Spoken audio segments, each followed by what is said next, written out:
Guys, I hope you can see this okay. Let me actually balance this out just a tiny bit. Is that better? You can see my hands. Okay. So, sorry for the lighting.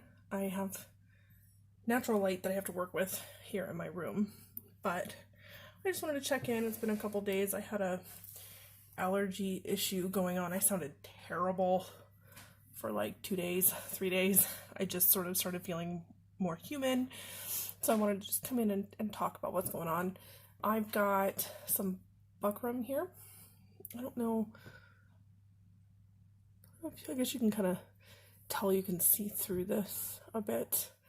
This is going to be one of my inner lining layers on my stays.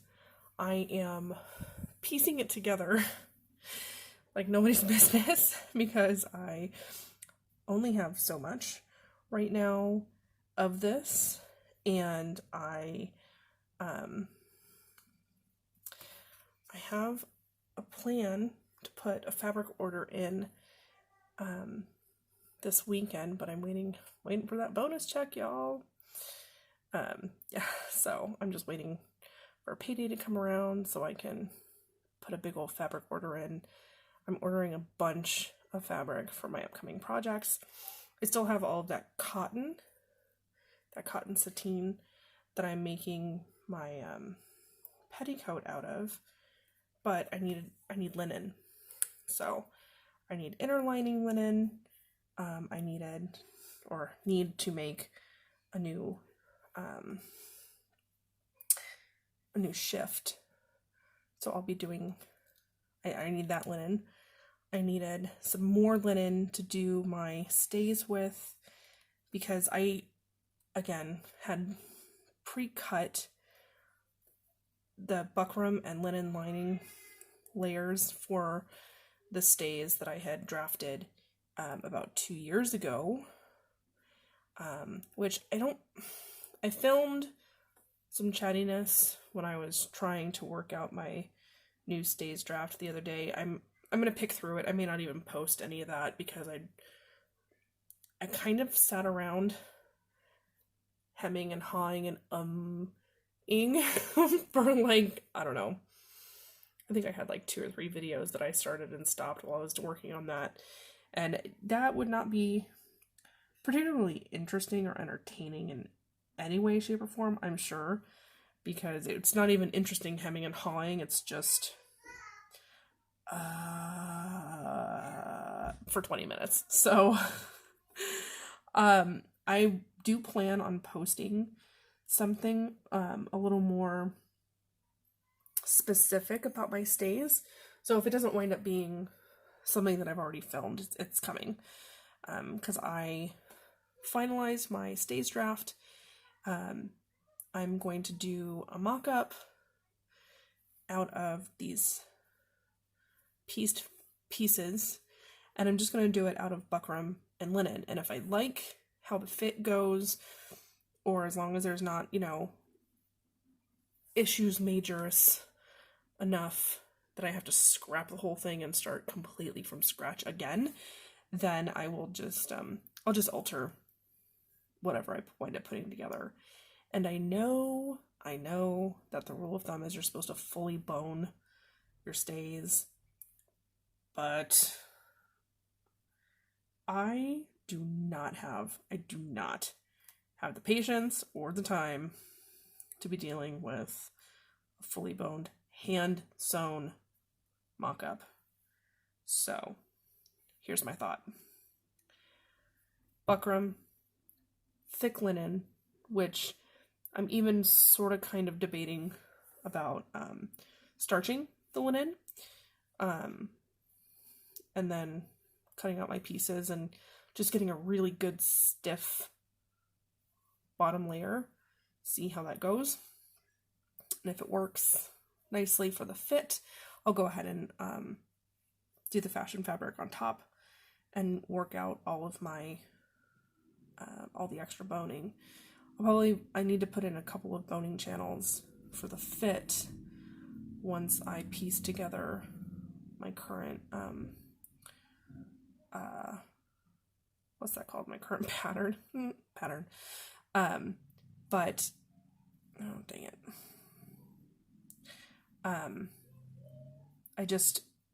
I don't have a sewing machine yet. My mother, though, did give me, or did find, a sewing machine and a serger, or overlocker, if you're used to that word instead, for my birthday this year, which was incredibly generous. We have a family friend who is a seamstress who was sort of cleaning house, doing a full-on,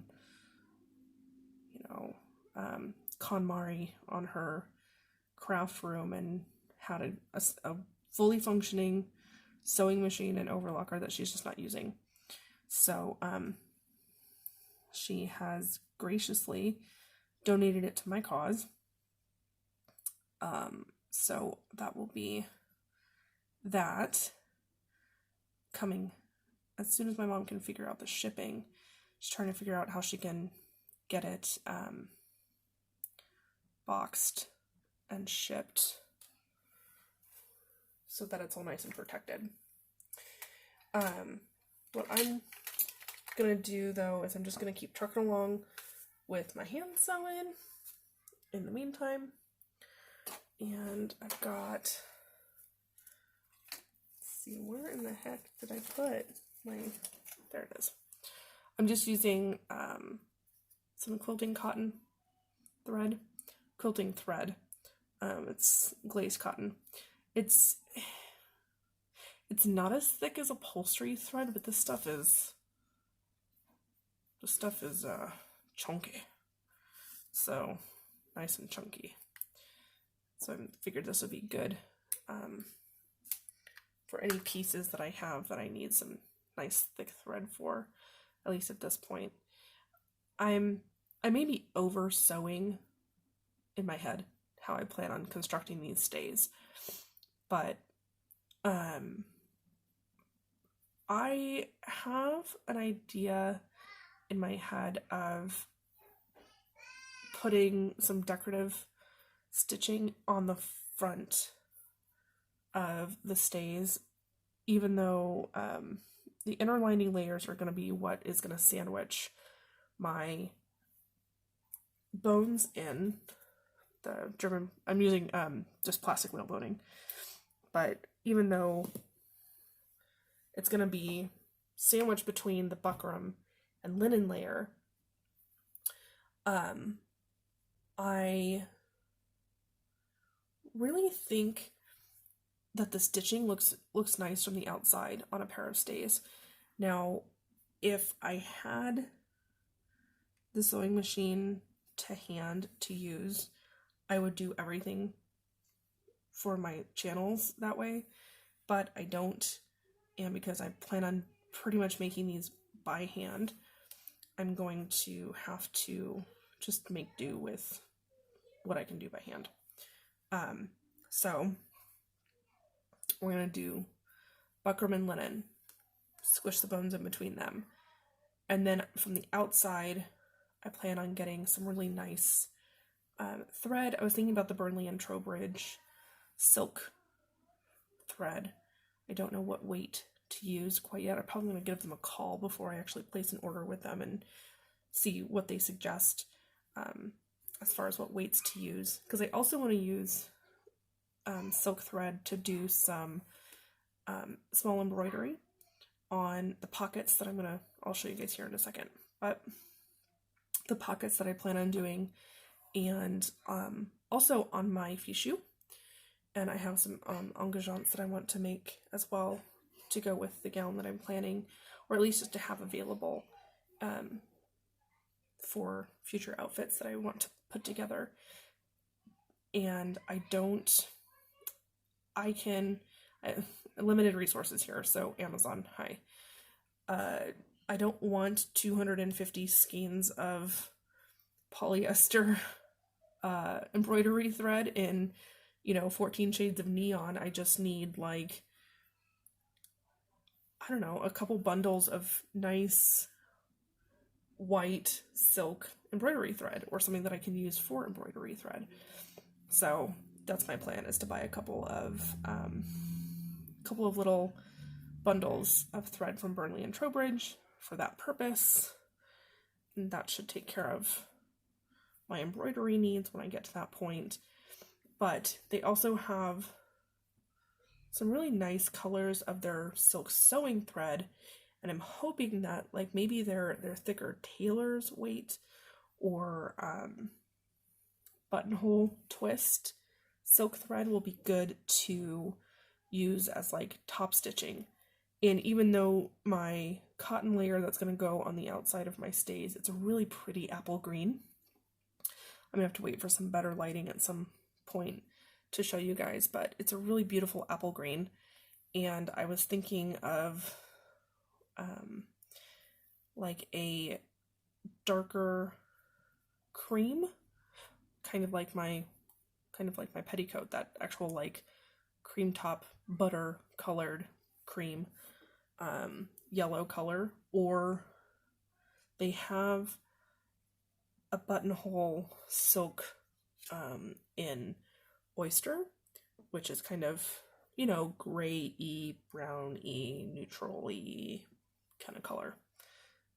Super technical, I know, description, but you get what I mean. Like, if you saw the color, you'd be like, oh yeah, okay, oyster. You understand what I mean. But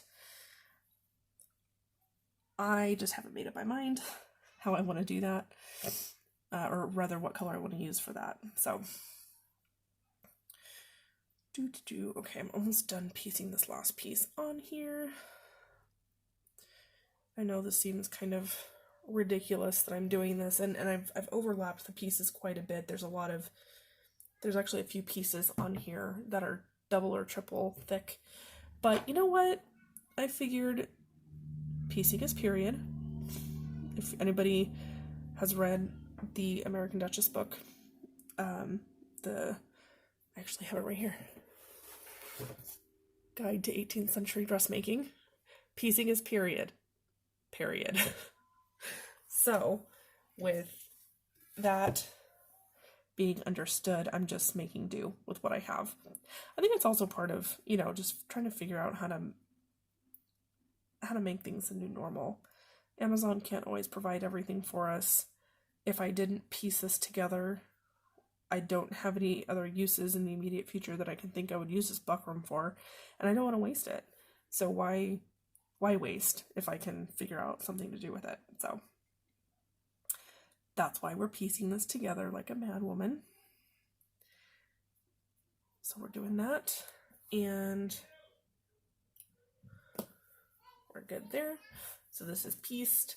This is going to be part of my center front piece. This will be the peak here, and I figure a little bit extra, you know, thick buckram right around the tummy. Not so bad. So that's that. I have this piece of linen here. I found a really nice little piece in my